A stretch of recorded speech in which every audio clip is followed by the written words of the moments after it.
man, think about living in Los Angeles and getting to see Magic Johnson, getting to see Kareem Abdul-Jabbar, James Worthy, Scott, Byron Scott, being able to see like, people like Kobe, Paul Gasol, Shaquille O'Neal, and just the list goes on of just people that come and played for us that brought us rings and, all day. I mean, we don't have the most rings in the NBA, but we're number 2. Irrelevant. It don't We're even number matter. 2. The Celtics were coming at. We got close. We're inching. We're inching, closer. but 16 rings is pretty much half of the whole NBA we won. Basically.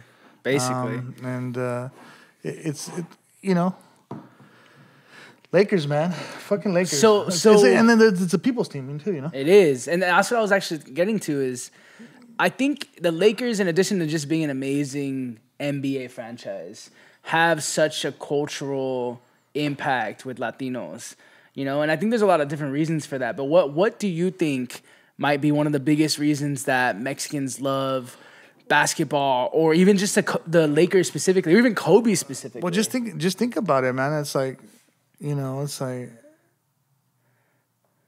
Chick Hearns, like growing up in LA in the 90s and the 80s, and having Chick Hearns call the game and see Jack Nicholson on the, like, it was just I don't know, man. It's like something that was escapism. Yeah.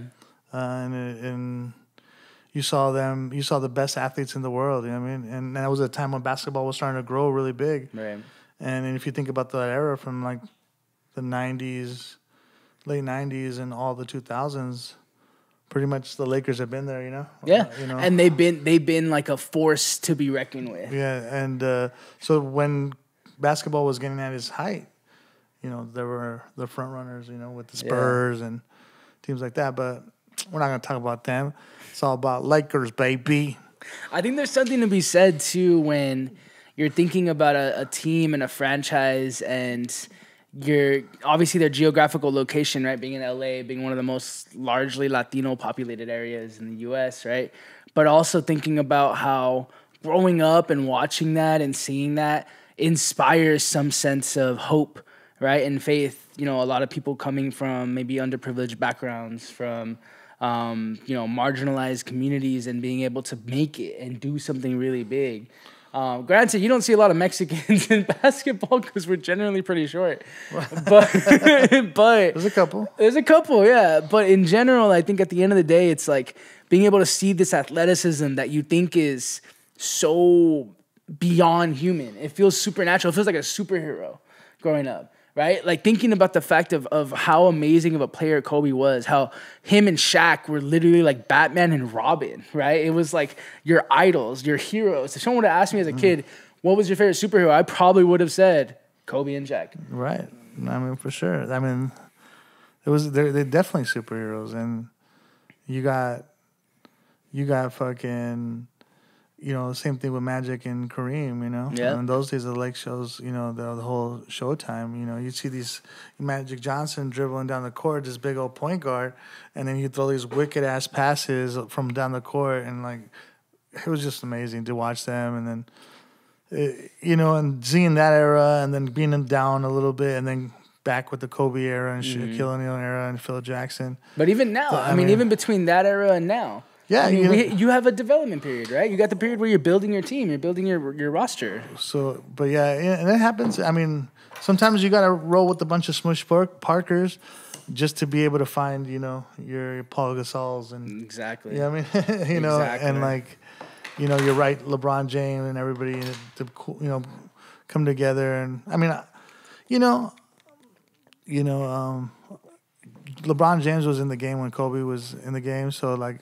I'm kind of like, it's kind of hard for me to like, be so LeBron James because I was still like looking up to Kobe Bryant. In a sense, I think people were more so relieved that there was another chance for the Lakers to start winning again, more so than it was this is a replacement for Kobe. Exactly. No, exactly. It's hard for me to like get away from that. Yeah, because how much did we hate LeBron? People gave LeBron a lot of shit. Well, bro. LeBron's badass. I'm not gonna take it away from him. That fucker's a different kind of person, you know. So. Oh man, and a fucking different type of player. You know, I mean, there's very few players LeBron. that you see who work their ass off like that. Yeah, 100%. But I think it's one of those things where, as a Laker fan, right, you grow up just not liking certain players like Allen Iverson. Like you can respect them, but that's competition. Nah, but yeah. You gotta give respect where it's given, you know, Yep. where it needs to be given, and yeah, man, it's awesome growing up in LA, being a Laker fan, and going other places and see, you know, and talking basketball, and they can't say nothing, even, you know, like people in local areas, they can't say nothing. I mean, they gotta give it up to the Lakers. Like there's no arguments. What are the arguments, bro? We've had the baddest and the best. You know? Right. The fucking logo played for us. What the fuck, dude? Come on, dude. Like there's no doubt. You know what I mean? Like, come on, get the fuck out of here. All right? I mean, like, you know, who the fucking best is. You know what I mean? Literally. You know what I mean?